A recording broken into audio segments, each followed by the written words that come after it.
eu até com os meus 12 anos de idade, eu precisava lidar com o abuso sexual que eu sofria, eu precisava lidar com a rejeição da igreja, rejeição de colegas, rejeição de família.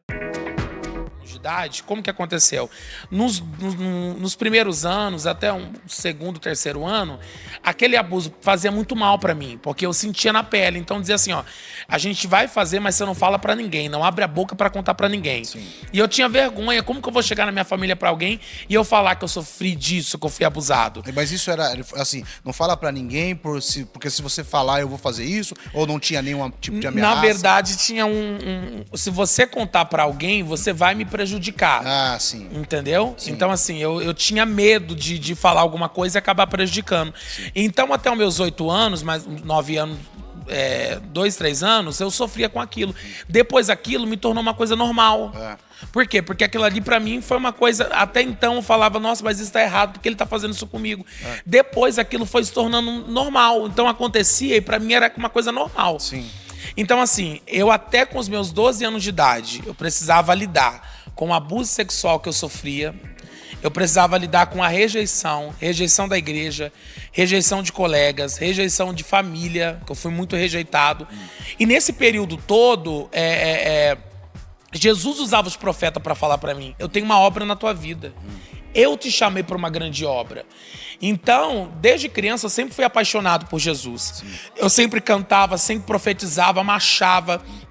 Quantas das vezes que eu ia para o monte com o pessoal para a gente orar, eu chegava no monte, naquela época, os irmãos do Remanta, a igreja, na época, né, pastor? Uhum. E aí nós chegava no monte, eu dava glória, os irmãos vinham me repreender, você tá na carne, olha o diabo na sua vida.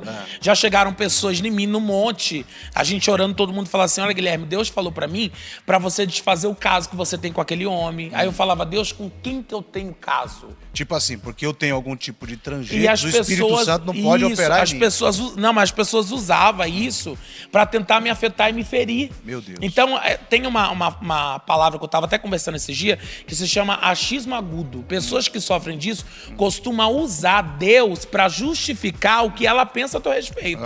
Então vai dizer, Deus me falou que o fulano não presta. Não é que Deus não falou, que aquela pessoa não gosta da outra pessoa. Sim. Então vai usar Deus para potencializar em cima do que ele pensa. Sim. Então assim, eu acabei sofrendo de tudo que o senhor imagina. Então nesse período todo que eu acabei sofrendo, como que eu disse, como eu me apeguei com Jesus, que foi só Jesus na minha vida, tem um dia que eu até lembro, que o pessoal, às vezes eu acabo lembrando, na época de escola, tinha sucrilho, eu comi o sucrilho e a gente foi repetir o sucrilho. Repeti quando eu tô sentado, veio um menino cheio de Satanás no couro, sabe aquele povo demoniado, aquele menino folgado? Chegou em mim e falou assim, por isso que você é gordo. Aí ele foi, chutou o sucrilho da minha mão e começou a todo mundo no recreio, baleia, baleia. E eu ficava perguntando, Deus, o que eu fiz pra me ser odiado desse jeito? O que eu fiz para as pessoas fazerem isso comigo? Então, assim, eu sofri muito com isso, essa rejeição. Sim. Até por conta do que as pessoas comentavam, olha, eu acho isso, olha, eu acho aquilo, mas eu louvo e glorifico a Deus, pastor, porque o temor de Deus que entrou dentro da minha alma fez com que eu não tomasse muita decisão errada, precipitada, porque dentro de mim o temor de Deus existia. Então eu com 11 anos de idade eu já profetizava, as pessoas não entendiam.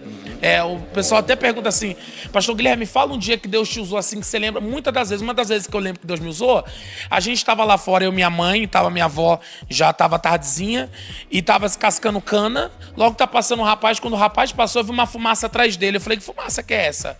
O Senhor Deus falou para mim assim, ó, o espírito da morte está aguardando ele lá na esquina. Eu falei assim, ó, mãe, que ele homem vai morrer ali na esquina. O homem vai, quando o homem chega na esquina, um monte de bala e morre. Ali já começou o chamado na minha vida. Deus já começava a me mostrar em sonhos. Deus começava a me revelar coisas, revelar pessoas. Então não entendia isso, só que dentro de mim tinha uma carência. Qual que era a carência? Eu queria ser amado. Eu queria ser aceito. Eu queria que as pessoas olhassem pra mim e entendessem que eu era um ser humano. Só que eu nunca tive isso. E além desse abuso todo que eu sofria e eu tinha vergonha disso, eu na época também, eu tenho TDAH, né? Eu tenho TDAH. Então assim, na escola eu nunca tirei notas boas. Tem gente que ganha 8. Eu nunca consegui tirar uma nota acima de 6. Eu nunca. Porque não entrava na minha cabeça. Então o que acontecia? Era uma cobrança nisso. eu chegava em casa, minha mãe na época não era cristã, então assim, eu apanhei muito quando eu era criança também, eu apanhava muito. Então assim, eu apanhava da minha mãe lá em casa, eu apanhava também dos coleguinhas na época de escola. Até meus 12 anos apanhava muito. Só que a minha mãe naquela época não conhecia Jesus. Obviamente que eu também, né, eu era arteiro, mas não era pra tanto também. Mas eu apanhei muito, pastor. Sim.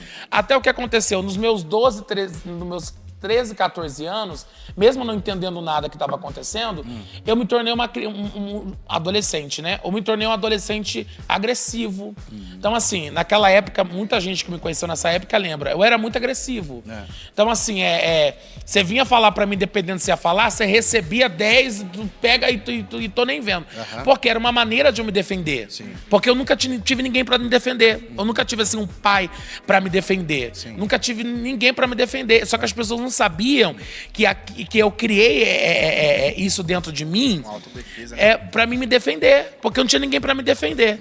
Mas mesmo assim, o Espírito Santo sempre dizia pra mim, eu te compreendo, eu sei quem você é, eu conheço a tua dor e eu tenho um remédio pra essa dor.